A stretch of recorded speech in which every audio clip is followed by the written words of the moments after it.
¿Estamos, Gonzalo?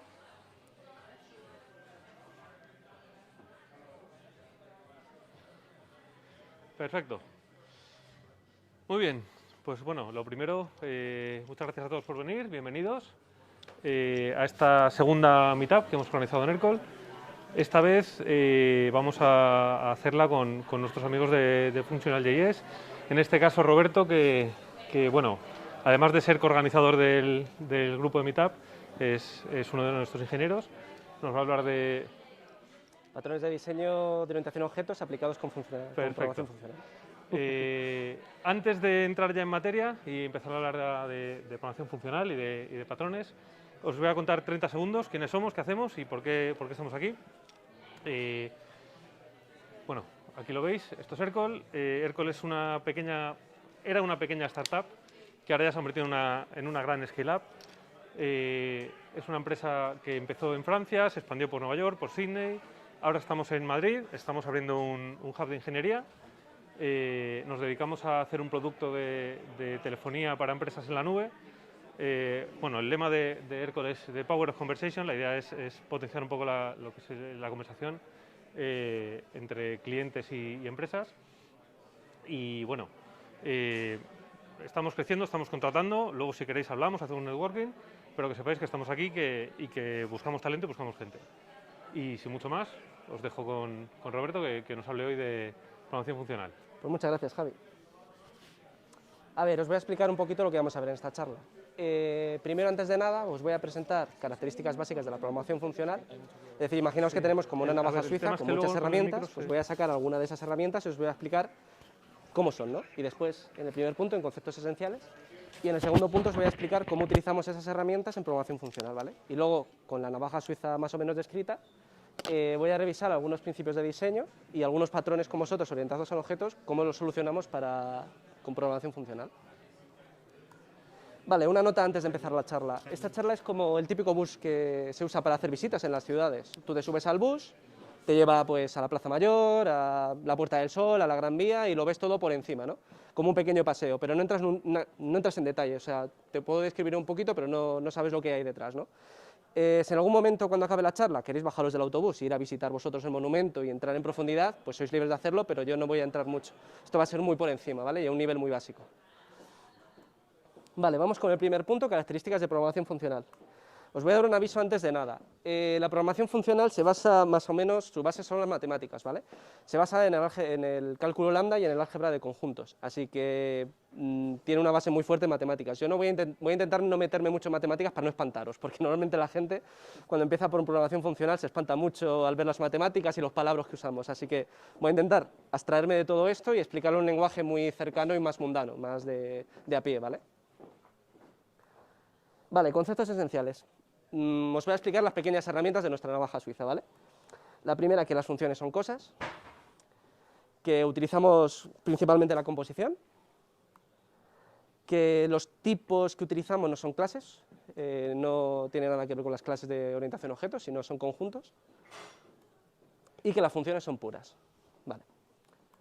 Vamos al primer punto, las funciones son cosas. La función, imaginaos, cuando definimos una variable, un number, un string, tenemos una pequeña caja donde guardamos la información, ¿vale? Pues las funciones en programación funcional es algo similar, es una cosa que utilizamos, son una cosa independiente, no necesitas ninguna clase y definirla dentro de una clase, ni que sea un método ni nada por el estilo, es una función por sí misma, ¿vale? Me gusta verlo como si fuera, imaginaos que estáis en una fábrica y tenéis una máquina grande y tiene una cinta de entrada y una cinta de salida. En esa máquina pasas un objeto, una manzana, por ejemplo, entra en vuestra maquinita, se transforma y sale un plátano, ¿vale? Eso para nosotros es una función, con entradas y salidas, ¿vale? Se pueden definir como si fuera cualquier otro tipo de variable, como os explicaba antes. Aquí veis algún ejemplo donde la podemos definir como una constante o como una variable. Esto nos hace mucho lo de la variable, porque normalmente una función no cambia, es algo constante, pero bueno, para que veáis que se puede hacer como si fuera una variable normal. Es un objeto en sí, es un objeto independiente. Y bueno, no me quiero dejar el concepto. A esto lo llamamos en programación funcional, que esto es una función de primera clase, de un ciudadano de primera clase, ¿vale? Que lo podemos usar como si fuera una variable normal.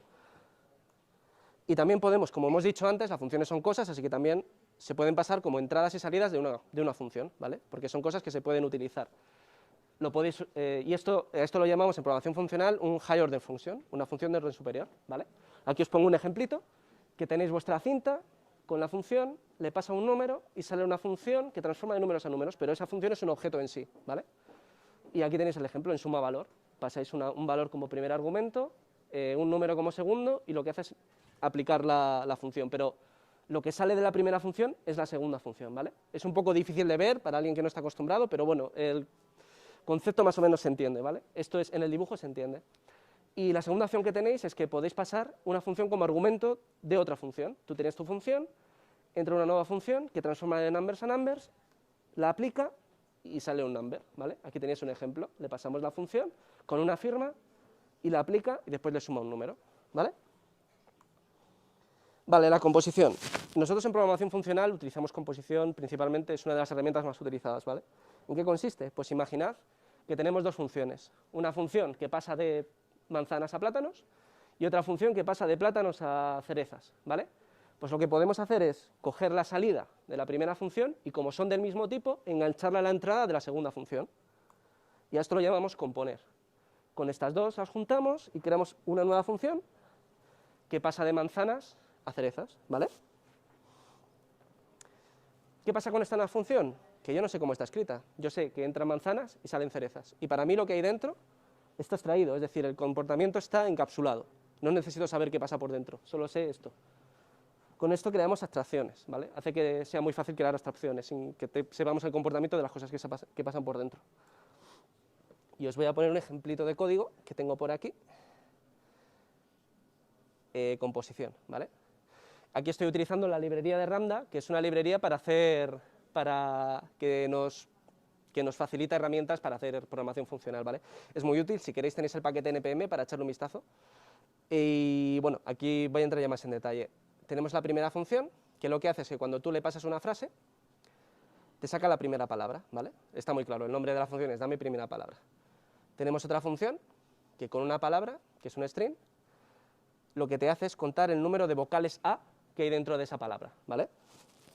Aquí está muy simplita, tú le pasas una palabra, la pasa a lowercase, la pasa a un array y te filtra las que son AES, ¿vale? Y te dice la longitud para que sepas cuántas AES es. Pues aquí tenemos la función que se crea, como hemos visto antes en el dibujito, componiendo la primera función y la segunda función, ¿vale?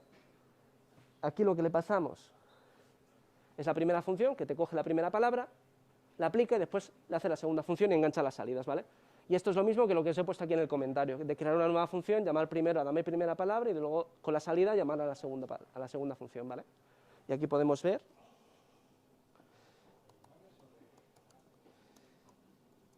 el resultado, que bueno, lo tengo ahí puesto como comentario para que veáis. Te coge la frase, anacardo es un fruto seco, te coge la primera palabra y te cuenta las AES, ¿vale? Componiendo las dos funciones que hemos definido anteriormente. Vale, ¿Qué características tiene esto? Pues vale, a ver, en orientación a objetos decimos que las funciones, los métodos, se usan para cosas pequeñas y luego las agrupamos todas en una clase, ¿vale? Para juntar toda la funcionalidad. En programación funcional no decimos esto, en programación funcional decimos para las cosas pequeñas usamos funciones, pero también para las cosas grandes usamos funciones, porque se crean con composición, ¿vale? Todos son funciones para nosotros en programación funcional. Os voy a poner un ejemplito. Imaginaos que tenemos esta función simple, que es una validación de email. Tú le pasas un correo electrónico y te da un booleano diciendo si el email es correcto o no es correcto, ¿vale?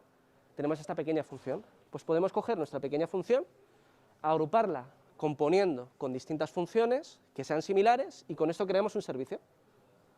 Por ejemplo, validación de usuario. Tú le pasas a un usuario y te da un resultado de la validación. Esto puede validar el email, la dirección, el código postal, vamos, una serie de pequeñas funciones primitivas, ¿vale? Con este servicio, a su vez, si os dais cuenta, el servicio también es una función, todo es una función. Con este pequeño servicio también, al ser una función, lo podemos componer con diferentes servicios y crear un caso de uso. Por ejemplo, actualizar el perfil de usuario. Tú le pasas una petición para cambiar el perfil y te da un resultado del cambio del perfil, ¿vale? Y esto es una composición de diferentes funciones que representan servicios y crea una nueva función, como veis que también es una función, que representa un caso de uso. Y con los diferentes casos de uso, tenemos nuestra aplicación.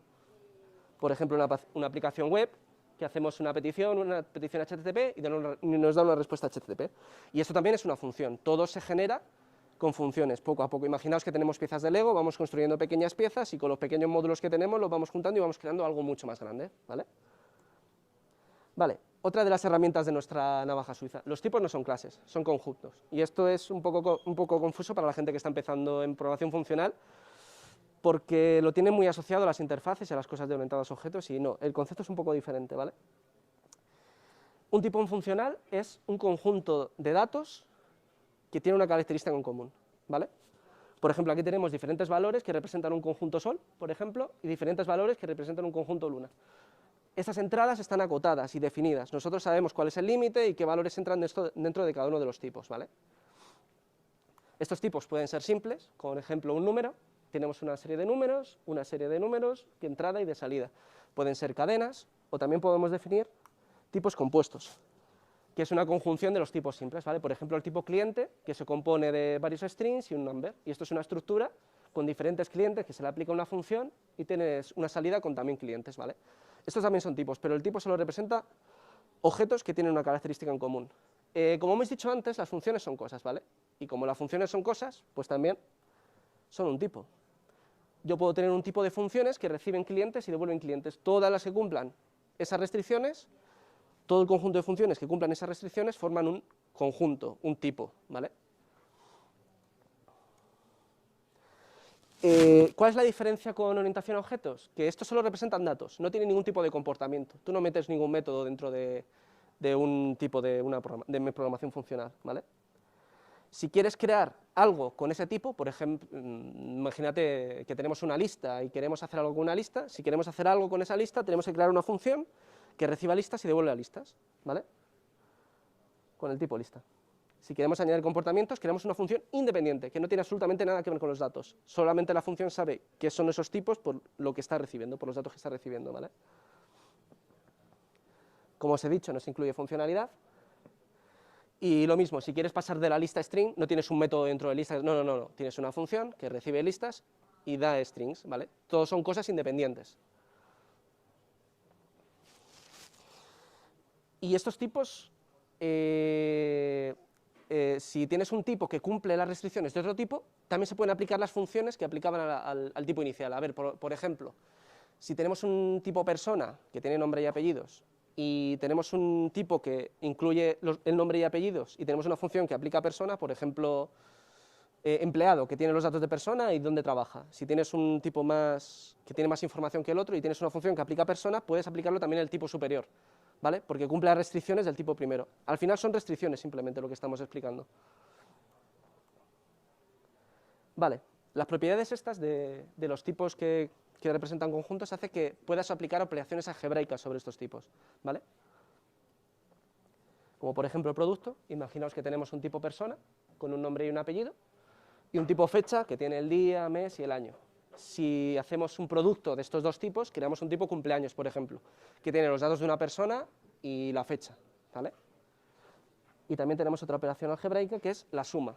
Si tenemos un tipo tarjeta de crédito con la información de una tarjeta de crédito y un tipo PayPal que tiene la información de una cuenta de PayPal, si sumamos esos dos tipos, podemos crear el tipo método de pago, que es elegir uno o elegir otro o elegir otro. Cualquiera que cumpla cualquiera de las características de los tipos que se han pasado por suma, aplica al tipo de método de pago, ¿vale? Vale, otra de nuestras herramientas, las funciones son puras. ¿Qué queremos decir con que las funciones son puras? Que para una misma entrada, si aplico una función, va a generar siempre la misma salida. Da igual que la aplique hoy, que la aplique mañana o que la aplique dentro de un mes. O sea, lo que pasa externamente no nos importa. Esta función siempre se comporta de la misma manera, ¿vale? El tipo de salida siempre incluye todas las salidas que puedan ser posibles.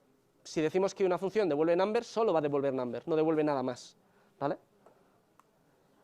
Estas funciones no tienen efectos secundarios, o sea, si yo le paso una entrada no me va a modificar la entrada y va a dar datos que siempre se incluyen en el conjunto de salida, ¿vale?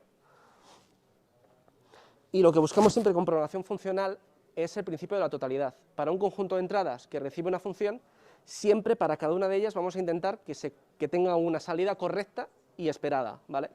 Y esto es un poco tricky, y hay algunos casos que es un poco difícil de cumplir, y os voy a poner un ejemplo, ¿vale? Imaginaos esta función. La división. Tenemos una serie de argumentos y hace una división con los argumentos. Tenemos el dividendo, el divisor y devuelve el resultado, ¿vale? Si el divisor es 0, no se puede dividir, porque no es un tipo esperado, ¿vale? Y aquí, como hacemos normalmente en programación orientada a objetos, es mandar una excepción. Pero esto no cumple con las restricciones. Nosotros hemos dicho que sale un number. Esto no es un number. Esto es una excepción que no tenemos controlada y que es un efecto secundario que no está registrada, ¿vale? ¿Cómo podemos resolver esto para que sea funcional? Pues tenemos dos opciones. O restringimos la entrada diciendo, oye, me pasas un número como divisor, pero no puede ser 0.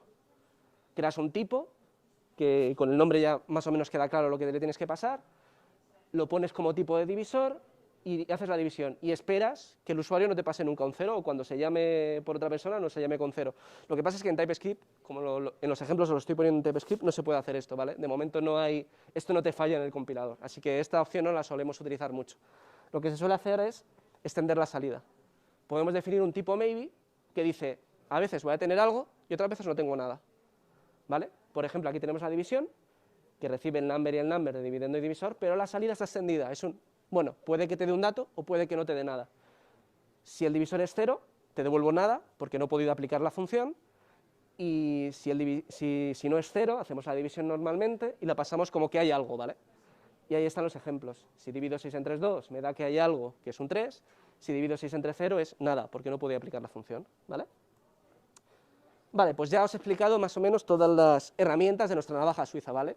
Todas no, unas cuantas de ellas, hay muchas más, pero tampoco me quiero extender mucho, si no la charla puede ser de 2 horas. Ahora, con estas herramientas os voy a explicar cómo las solemos aplicar en programación funcional, ¿vale? Se suele buscar parametrizar hasta los comportamientos, no solo las variables y demás. Las interfaces en orientación a objetos nosotros las representamos como tipos función. Lo que os he explicado antes, que una función puede tener también tipos si se agrupan con las mismas características, ¿vale?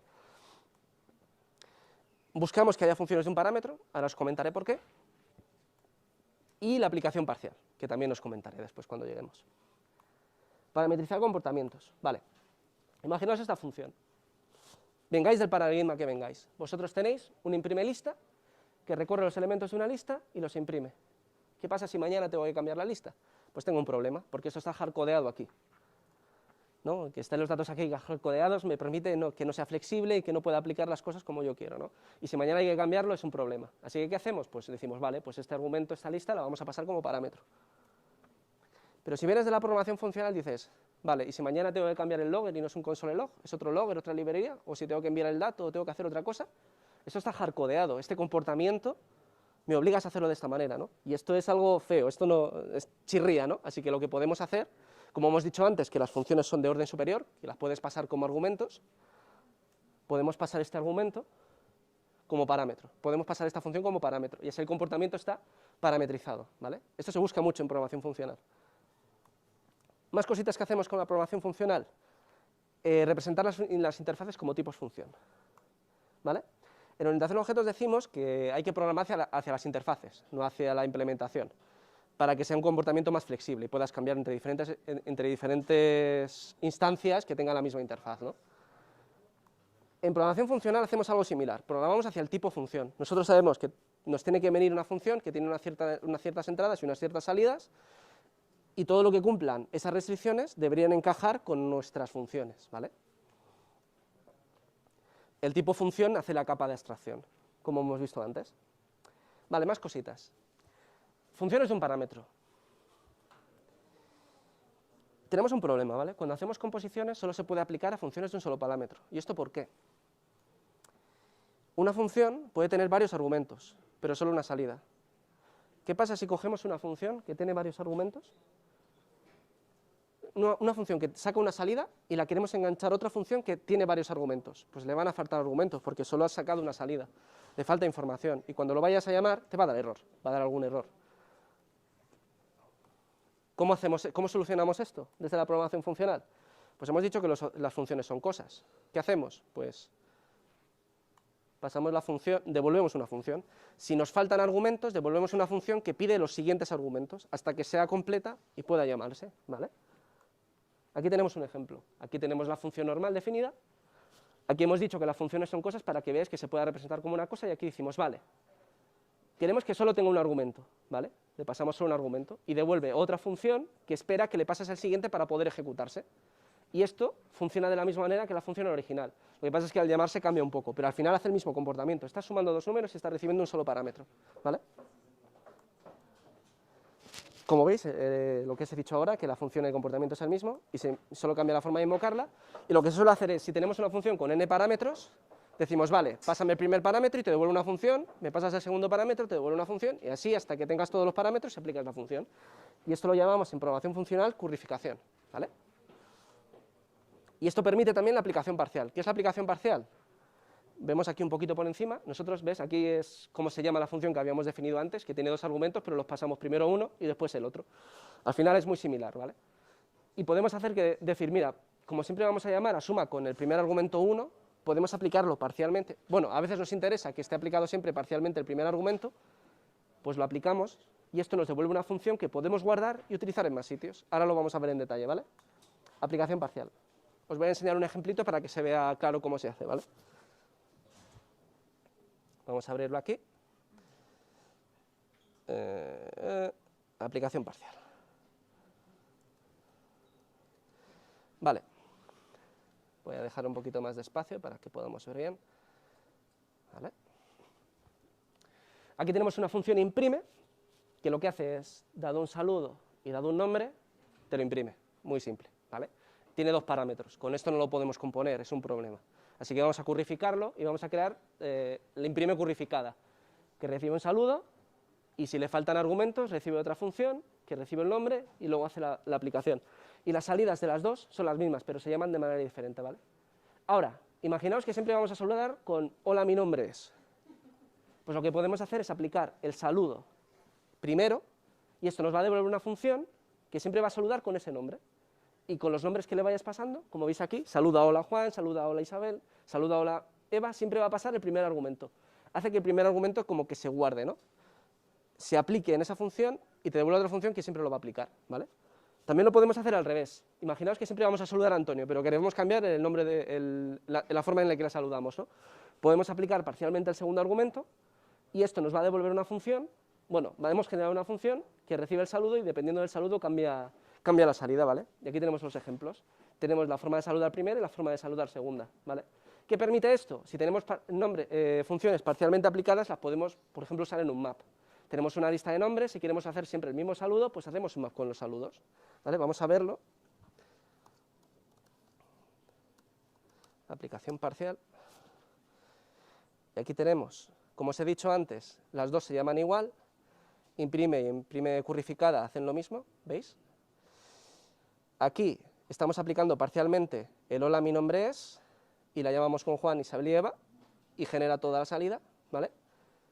Y aquí estamos haciendo lo contrario, estamos aplicando parcialmente a Antonio, y aquí estamos haciendo las diferentes funciones con los diferentes saludos. Hola, soy Antonio, y hello, my name is Antonio, ¿vale? Y aquí hacemos el mapeo con los diferentes valores del array, aplicando la función de saludo. ¿Vale? Pues ya tenemos nuestra navaja suiza definida y cómo la vamos usando. Ahora vamos a coger esta navaja suiza y la vamos a aplicar a algunos ejemplos para que veamos cómo funciona, ¿vale? Voy a hablaros un poquito del principio de responsabilidad única y de segregación de interfaz, para que veáis cómo funciona en programación funcional. Vale, el principio de responsabilidad única, como bien sabéis, o si no lo sabéis os lo digo, un objeto debe realizar una única cosa, no puede hacer más cosas, solo tiene una única responsabilidad. Y el de segregación de interfaz dice que es mejor poner varias interfaces específicas sobre algo que crear una abstracción que incluya todas, ¿vale? Si cogemos esa interfaz, que tiene un montón de cosas, y tiene varias funciones, si cogemos estos dos principios y los llevamos al extremo, que solo haga una cosa y que sea muy específica, lo suyo es que hagamos una interfaz por cada uno de ellos, y al final queda una interfaz con solo una función, ¿vale? Y esto, si lo miráis bien, es un tipo función, lo que hemos definido antes. Tenemos un montón de cosas, que es una función que recibe number y devuelve number. Esto es nuestra interfaz, ¿vale? Todas las funciones que cumplan esta interfaz son compatibles con esta llamada, cumplen esta interfaz, ¿no? Y aquí tenemos un ejemplo. Imaginaos una función suma 2, que pasa un number y le suma 2, y devuelve un number. Tenemos una función multiplica por 3, que le pasa un number y lo multiplica por 3 y devuelve un number también. Si creamos una variable que sea de tipo la función que hemos dicho antes, que tenga el tipo función de antes, le podemos asignar las dos y va a ser correcto en ambos casos, porque cumplen los tipos que hemos especificado, ¿vale? Porque forman parte del mismo tipo función.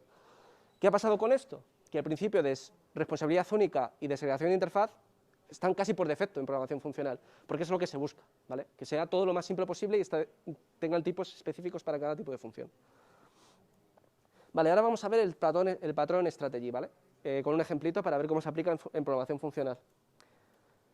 Y ahora vale, os voy a explicar primero lo que es el patrón strategy. El patrón strategy, os voy a leer tal cual, es un patrón de diseño de comportamiento que convierte un grupo de comportamientos en objetos y los hace intercambiables dentro del objeto original. Vale, lo vamos a ver un poquito más con un ejemplo, ahora os lo pongo.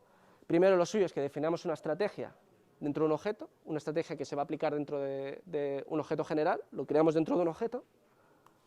Ese objeto nos lo pasamos a nuestro objeto general que va a aplicar la estrategia.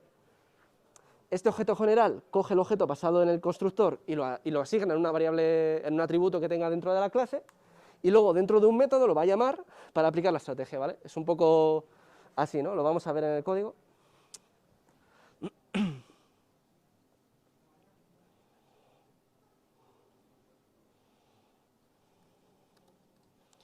Vale, pues como os iba diciendo, aquí tenemos nuestro objeto principal, que tiene que recibir una estrategia por el constructor, le asigna un método local, luego hace su función y aplica la estrategia, ¿vale? Aquí está la estrategia y ahí llama al algoritmo. Aquí tenemos una lista y ahora definimos las dos estrategias que tenemos. Primero hacemos la interfaz strategy y dos objetos que implementen esa interfaz. El primero lo que va a hacer es ordenar los elementos de la lista y el segundo lo que va a hacer es darle la vuelta a los elementos, ¿vale? Creamos un objeto con este contexto pasándole a la primera estrategia o creamos un objeto pasando a la segunda estrategia. Y lo que hace es aplicar cada una de las estrategias para cada uno de los diferentes objetos, ¿vale? Así es como se implementa en orientación a objetos esta funcionalidad. Os lo voy a enseñar lo que hace.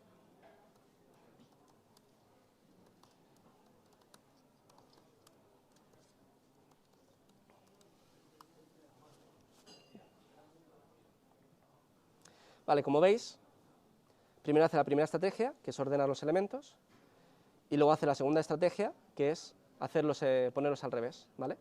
¿Cómo solucionamos esto con programación funcional? Pues es tan simple como tenemos una función con una lógica y queremos aplicar una estrategia. Pues es una high order function, se la pasamos como argumento y la aplicamos. Guardamos la estrategia de manera con aplicación parcial, la dejamos almacenada y la llamamos y ya está. No tenemos que hacer nada, no tenemos que crear clases ni asignar, no. Directamente tenemos nuestra función, le pasamos la función con la estrategia y la aplicamos. Lo vamos a ver en el código.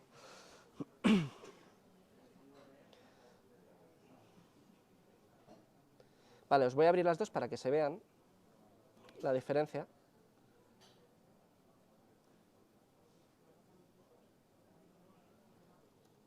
Vale, nosotros tenemos nuestro tipo estrategia que va a definir lo que va a hacer, ¿no? Aquí las estrategias tenemos aquí un string, entra un string de un array de strings y los ordena, ¿no? Pues nuestro tipo de la estrategia va a ser entra un array de strings y devuelve un array de strings transformado. Y aquí tenemos nuestras dos estrategias, que es ordenar o poner la lista al revés. ¿Y nuestra función principal qué hacía? Pues nuestra función principal es una función que no recibe argumentos y al final devuelve un string. Pasado una estrategia, nuestra función principal no recibe argumentos y devuelve un string, ¿vale? Bueno, hace un console log de un string. Aquí lo que hacemos es, a la función principal aplicamos parcialmente la primera estrategia y esto devuelve una función que va a hacer lo mismo que esto. Y si os dais cuenta, a ver, aquí, vale.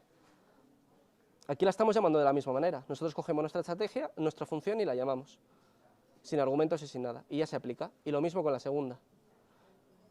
Si veis, aquí voy a ejecutarla.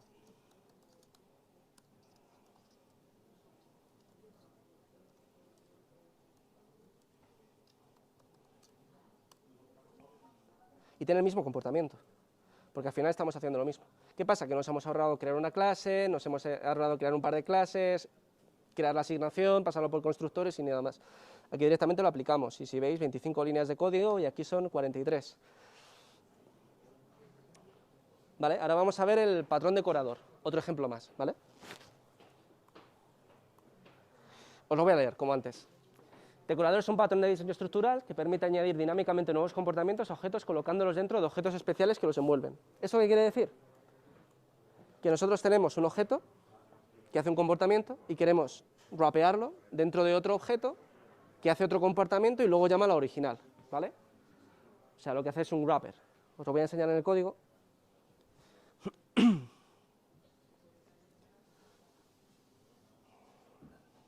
Voy a cerrar aquí el strategy, luego os lo abro otra vez. Nosotros tenemos nuestro componente original, ¿vale? Que tiene una operación. Simplemente devuelve un string. Es una función que no le pasas nada y devuelve un string, ¿vale? Y luego tenemos la clase decorador, al que le tienes que pasar el componente en el constructor, guardarlo en un atributo de la clase y luego llamarlo dentro de un método, ¿vale? Y aquí tenemos los decoradores. Este lo que hace es imprimir un string con el resultado del otro string. Y este lo mismo, imprime un string con el resultado del otro string, ¿vale? Os lo voy a ejecutar para que veáis el resultado. Como veis es muy simple. Bueno, es un poco complejo porque hay muchas clases entre medio y hay constructores y demás.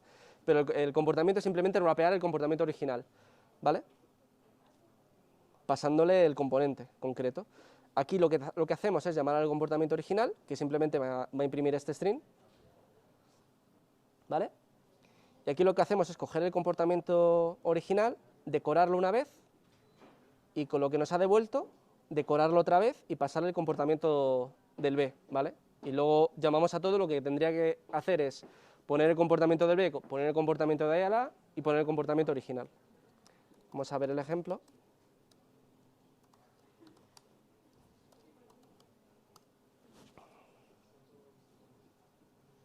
Aquí tenemos la llamada simple, simplemente imprime el string, y la llamada decorada que hace el A, el B y el original, ¿vale? Esto en funcional hay dos maneras de resolverlo, os lo voy a enseñar. La primera es usando funciones de orden superior.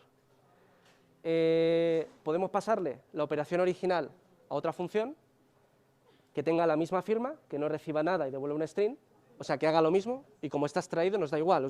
Nos da igual llamar a la operación general, como es del mismo tipo de función, nos da igual llamar a la operación decorada. Simplemente lo pasamos como argumento de la operación decorada y lo que hace es llamarse a sí mismo y luego llamar a la operación. Y lo mismo aquí, coge la principal, como sigue el mismo tipo, lo que hace es recibirla, llamarla por dentro y lo llama como esta función, ¿vale? Os lo voy a enseñar en el código, que va a ser un poquito más fácil. Como son del mismo tipo, como decía, es intercambiable.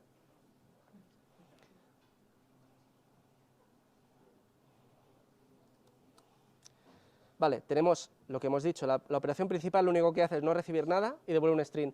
Como veis no hace nada con la entrada, lo único que hace es decorar la salida, o sea, necesita la salida de la operación para hacer una operación. También podría decorar la entrada, pero no es en este ejemplo no se está decorando la entrada, ¿vale? Aquí tenemos la operación concreta A, que lo que hace es añadir este string. Recibe la operación y lo que devuelve es una función con la misma firma que la original, con el mismo tipo de operación, y lo que hace es únicamente coger la salida del otro y decorarlo. Y tenemos la decoración B que hace lo mismo. Tenemos una operación, devuelves una función con la misma firma de la principal, que es operation, y lo que hace es imprimir su string con la salida del otro, simplemente. ¿Y qué hacemos? Hacemos la llamada simple, como en el código de aquí, hacemos la llamada simple, y luego hacemos la aplicación parcial. Cogemos la operación, se la pasamos a la función concreteDecorator, lo que hace es aplicarla parcialmente y te devuelve la función, y la tenemos guardada. Cogemos esta función, como tiene la misma firma, se la pasamos al concreteDecorator B, que va a hacer lo mismo, va a poner su string delante y luego va a aplicar el segundo decorador. Y con esto es lo mismo que la operación. Para nosotros, para la función clientCode es lo mismo, porque está recibiendo el mismo tipo. Es una función que no recibe nada y devuelve un string, ¿vale? Y vamos a ver el resultado.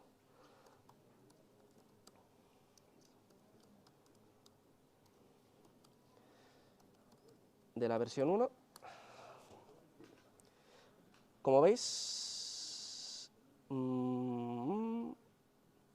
Este es el resultado funcional, el resultado orientado a objetos, os lo pongo, que no lo hemos visto antes, que va a ser el mismo.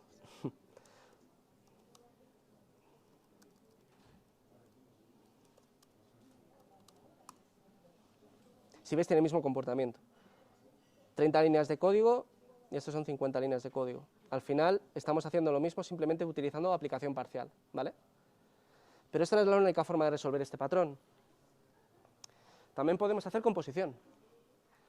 Como este solo está decorada a la salida, lo que podemos hacer es hacer una función que reciba la salida, haga lo que tenga que hacer con la salida y la devuelva.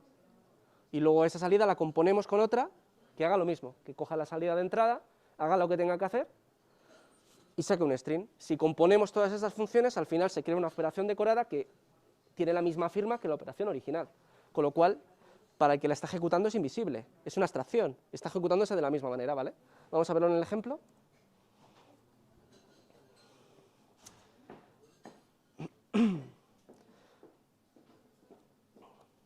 Vale, vamos a usar Randa, como he dicho antes, para componer, ¿vale? Tenemos el tipo operación con la operación básica, lo mismo que en el anterior, ¿vale? Pero aquí lo que hacemos es, para el decorador A, cogemos el string, el resultado de la operación, que es string, y devolvemos un string. El string es el result y lo concatenamos con lo otro, ¿vale? Y lo mismo hacemos con el decorador B. Cogemos un string y devolvemos un string y trabajamos sobre ello. Llamamos a la operación simple como antes y para la segunda, primero, para hacer el primer decorador, hacemos un pipe, una composición de la operación principal y la salida la enganchamos al decorador A y nos devuelve también un string. Y lo mismo hacemos con el segundo. Enganchamos la función decorada y le enganchamos el segundo decorador. Con lo cual, la salida, como vais a suponer, a ver, voy a escribirlo.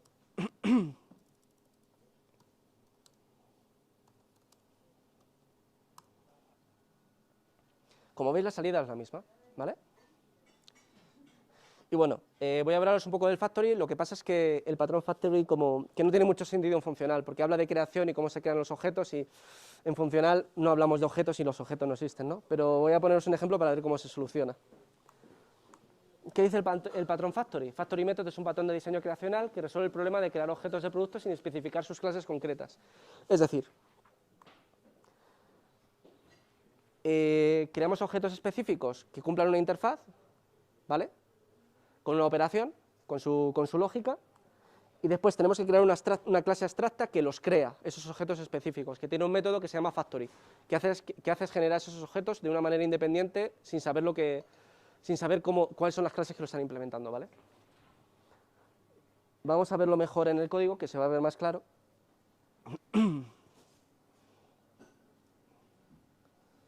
Voy a abrirlo por aquí. No, este todavía no. El factory. ¿Vale? Tenemos una interfaz producto con una funcionalidad dentro. Esta clase específica que implementa la interfaz producto, ¿vale?, que da información y hace una operación ya específica, y esta también. Son diferentes, ¿vale?, pero los dos implementan la misma interfaz. Y luego creamos la clase abstracta creator, que tiene un método abstracto que lo que hace es crear el objeto producto independientemente de la clase que se haya usado y llamar a la operación, ¿vale? Creamos dos clases concretas para extender este creator para el producto 1 y para el producto 2, con lo cual ya llevamos 1, 2, 3, 4, 5 clases para crear este comportamiento, ¿vale? Y este es el código que lo ejecuta, ¿vale? Primero hacemos el código con el creador de la factoría primero y después con el creador segundo, ¿vale? Y vamos a ver la salida.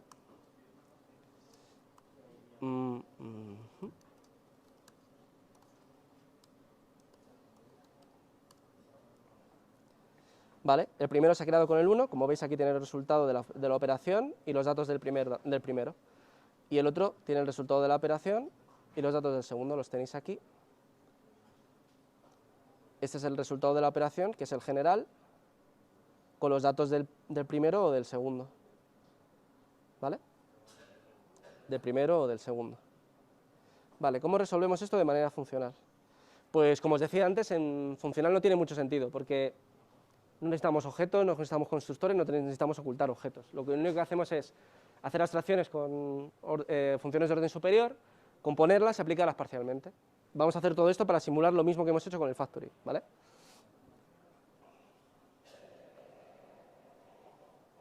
Vale, necesitamos Randa para hacer la composición, definimos el tipo producto, pero como veis aquí no hay comportamiento, porque es un tipo, y los tipos en funcional no tienen comportamiento. Aquí tenemos, si os dais cuenta y miráis aquí, lo único que hace la operación, las operaciones concretas de los productos lo que hacen es, con los datos del producto devuelve un string. Así que vamos a simular lo mismo, con los datos del producto vamos a devolver un string para el 1 y un string para el 2, ¿vale? Y la operación general que se hace para los dos es esta de aquí, que simplemente no recibe nada y devuelve un string, a partir de lo que ha devuelto la operación del producto. Se aplica la operación del producto y se devuelve un string, o sea, es una función que recibe un string y devuelve un string. Es una función que recibe un string y devuelve un string, ¿vale? Aquí lo que hacemos es decimos, vale, para hacer la primera operación lo primero que tenemos que hacer es aplicar la transformación al producto, transformarlo en un string, y con ese string llamamos a la operación principal. O sea, enganchamos la salida del string a otra función que devuelve un string, ¿vale? Y le pasamos el primer producto. Y esto nos devuelve una función parcialmente aplicada. Y lo mismo aquí. Luego simplemente la llamamos y ya está. Y como veis, unas pocas líneas de código también que nos hemos ahorrado. Y hace el mismo comportamiento.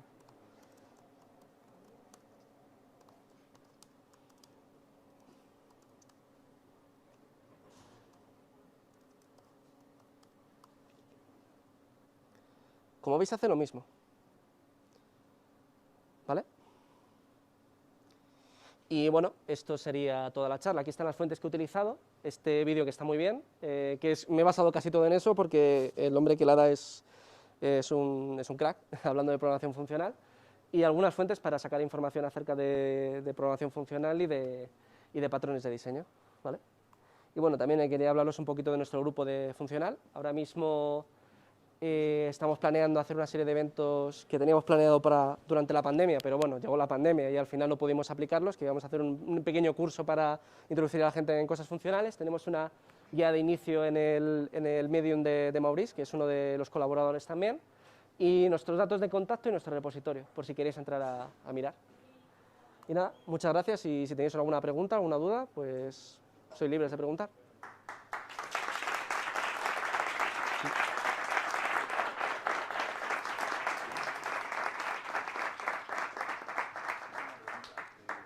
¿Tenéis el mío?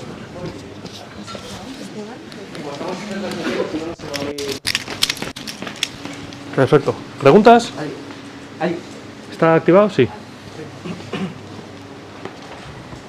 A ver, mi pregunta es, teóricamente esto es todo funcional y en JavaScript. Pero, exactamente, esa es la pregunta. Sí. Estás utilizando TypeScript todo el rato y hablas de types como funciones. ¿Todo esto cómo se representaría en JavaScript? Porque ahí no hay types.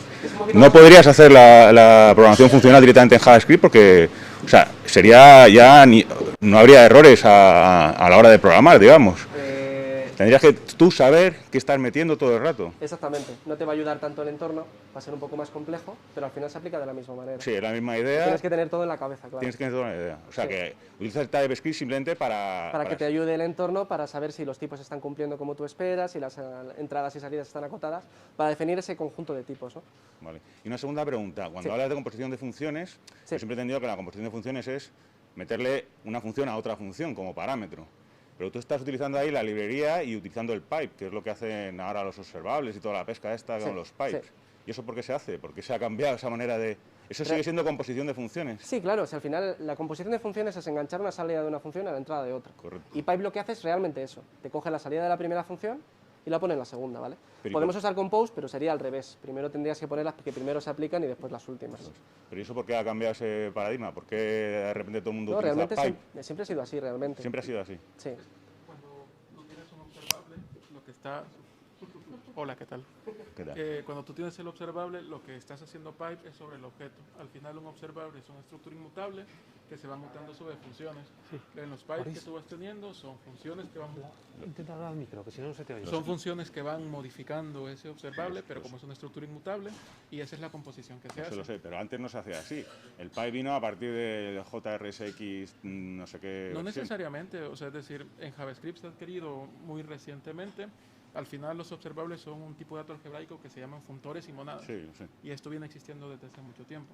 Y luego con respecto a lo que otro comentaba de JavaScript, JavaScript tiene un gran problema y es que los tipos no son explícitos, son implícitos, ¿no? Y eso te da mucha inconsistencia. JavaScript todavía es un lenguaje que le faltan muchas cosas, pero hay muchas librerías funcionales que intentan hacer un análisis de tipo en runtime. Por ejemplo, Sanctuary y este tipo de cosas te permite definir tipos y eso te puede ayudar un poquito al desarrollo, ¿vale? Bueno, muchas gracias.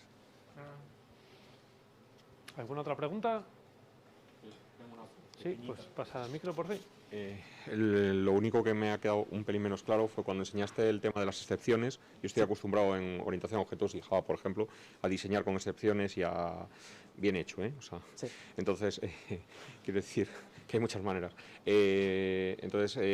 Por el tema de las funciones puras, o sea, yo, bueno, en escala, tal, que no puedes tener, quiero decir, las excepciones no siguen el principio de funciones puras. Claro. Entonces, sacaste clara, me gustó, pues sacaste fácilmente, esto no es una excepción y diste dos soluciones, está claro. Por ejemplo, si devuelvo un nulo, que para mí eso era casi prohibido antes, ¿no? O sea, quiero decir, mi padre tiene que estar viendo si... Tiene que estar respondiendo a lo que yo no respondo. O sea, la implementación es súper limpia, pero mi padre tiene que ver si yo devuelvo, o sea, el que me llama, tiene que ver si yo estoy devolviendo un nulo.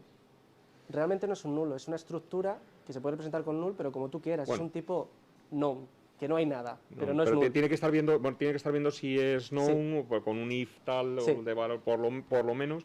Y él a su vez, ¿qué hará? Porque yo estoy acostumbrado desde más abajo, simplificándolo, a lanzar una excepción y todos los demás que la bubleen. Sí. Y es gratis, ¿no? Y es la manera más limpia a priori de trabajar con excepciones, ya llegará hasta donde tenga que llegar. Sí. Aquí todo el mundo va a tener que estar comprobando. No, En la charla la primera que da este hombre entra en eso. Perfecto. Al final hay una función que se puede componer encima rapeada que se encarga de gestionar los known, de lanzarlos hacia adelante sin tener tú que hacer absolutamente nada. Simplemente pasas tu función a ese wrapper que se ocupa de hacerlo, ¿vale? Ok. Y simplemente trabajas con la lógica de lo que funciona, de los shown, ¿sabes? Revisaremos ese material. Sí, sí, porque es bastante interesante. Sí, Gracias, espérate, te paso gracias. En escala, la forma de trabajárselo es, te sonará mucho el tipo opcional, ¿no? Java también lo ha adoptado. Claro, el medio. Claro, Sí. la pieza que falta para trabajar con solo funciones puras, que no son excepciones, serían los funtores. Cuando tú tienes una opción que puede ser un tipo suma, que puede ser o un error o lo que sea, o una cosa que tiene sentido, el map hace ese bypass por ti. Entonces tú solo tienes que ir mapeando esas funciones, porque la excepción siempre se va a propagar al final y es la forma pura que tiene de hacerse. Entonces, con un funtor tipo opcional te podría valer. Sí, también una monada es como un funtor más alegre. O sea, primero tiene que ser un funtor para luego ser una monada. Pero sí, también la monada te sirve. Es una monada. Sí, eso es, correcto. Casi cambiaron los micros. Roberto, tú ponte el fijo y el... Vale, esto lo voy pasando, ¿no? Mejor. ¿Más preguntas? Perdona. Nada. ¿No? O sea, el map internamente, como te decía Maurice, ya tiene esa comprobación de si es un known no hagas nada. Lo va pasando hacia arriba y luego puedes saber si ha fallado o no, sabiendo si ha devuelto un known. Tenemos por aquí otra pregunta. Sí, mi pregunta es muy básica, igual es un poco filosófica, pero me ha gustado mucho la introducción y solo me estoy preguntando por qué hacer esto, cuáles son las ventajas y si hay desventajas en modo genérico. Sí.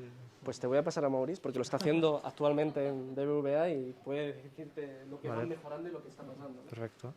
Una de las ventajas que tú tienes con programación funcional es que tienes una separación muy fuerte, por lo que te da el paradigma de la parte pura, que es tu parte de negocio, y tu parte fiable de tu parte impura.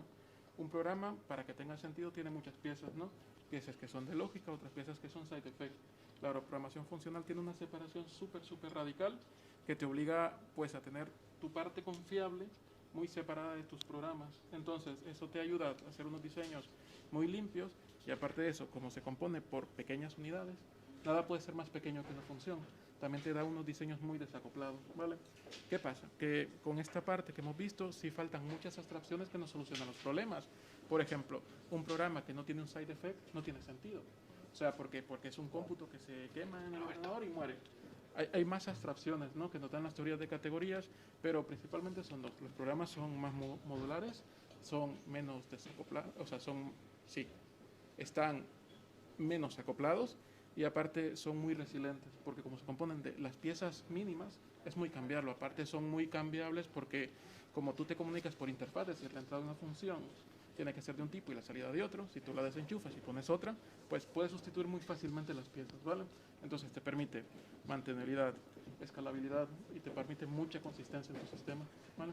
Más o menos eso. Vale, gracias. No es gratis. ¿Cuáles desventajas? Pues sí, no es gratis, que aprenderlo es una mierda, básicamente.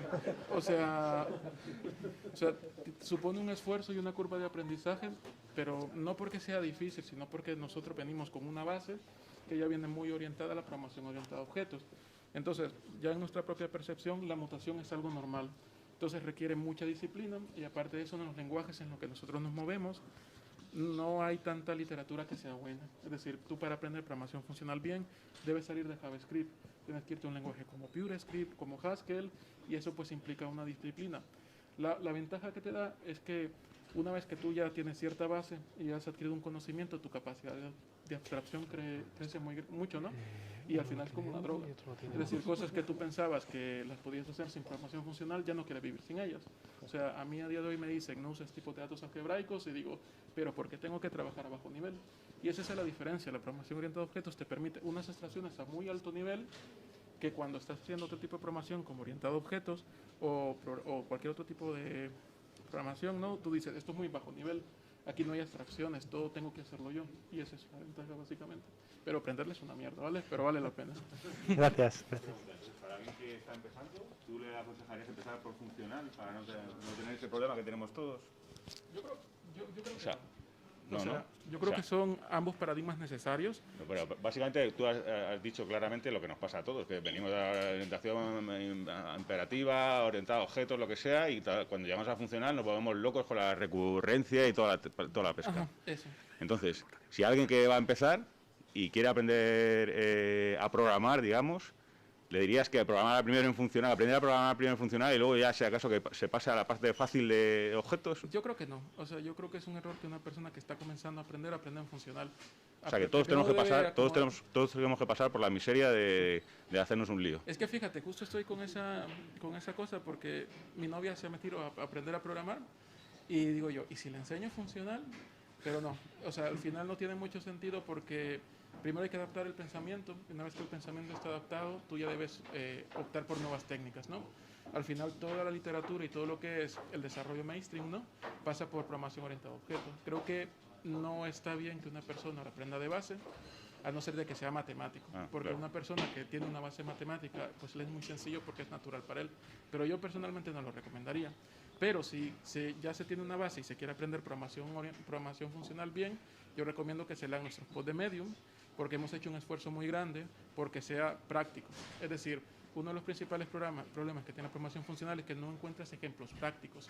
Todos son cosas muy abstractas que tú no le puedes ver una utilidad al día a día. Entonces nosotros lo que hemos intentado, con lo que comentaba Roberto, era tener un learning path. Yo, como programador que no sé nada, quiero algo práctico que mañana lo puedo usar en mi trabajo. Y ese sería el enfoque. Entonces... No sé si me lo valdrás, pero sabiendo un poco de ambos, más de objetos que de funcional, el equilibrio al que yo llegué cuando empecé a hacer como 3 años con el funcional, pasándome a escala después de toda la vida con objetos, era que ahí, quiero decir, diseñar con objetual e implementar con funcional. No siempre, pero por ejemplo, para alguien que empieza a programar, o sea, saber diseñar como se diseñó siempre en orientación a objetos, y luego implementar las funciones en funcional, solo, nada más, los métodos, digamos, implementarlos en funcional. Eso da la mayor calidad, a mí me pareció que daba la mayor calidad del código. Y luego ya me pasé a la programación funcional pura, pero otro día. No sé si me lo valdrás, no sé si tiene sentido. Eso es el equilibrio al que yo llegué en mi cabeza. No le entendí mucho, pero yo creo que sí vale. ¿Vale? A ver, en mi experiencia personal, yo en la carrera primero aprendí imperativo con Pascal y luego en el tercer año primero aprendí funcional con Lisp, que Lisp es el funcional a nivel que todo, que no hay asignaciones, que todo es función, todo. Y luego programación orientada a objetos. Antes de programación orientada a objetos aprendí Lisp, funcional. Y más o menos puedes ir de la mano. Si tienes la base imperativa de cómo funcionan los programas y la informática en general, te puedes atrever a aprender funcional, ¿eh? Yo no le veo ningún problema. Pero siempre llevándolo de la mano de lo otro, para tener todo el abanico de conocimiento que te puedes aplicar en cualquier solución. Ya sabemos que no hay soluciones perfectas para todos los problemas. En algunas cosas será mejor funcional y otras cosas será mejor orientado a objetos. De olvidar y volver a aprender.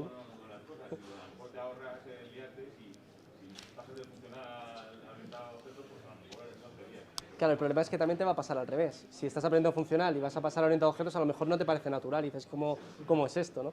El problema lo tienes en ambos lados, ¿no? Yo creo que este es un debate fabuloso para tener con unas cervezas en la mano. Vale, y unas perfecto. pizzas. Vamos a cortar ya el stream Si entonces. ¿alguien tiene alguna otra pregunta relativa un poco más a la charla? ¿No?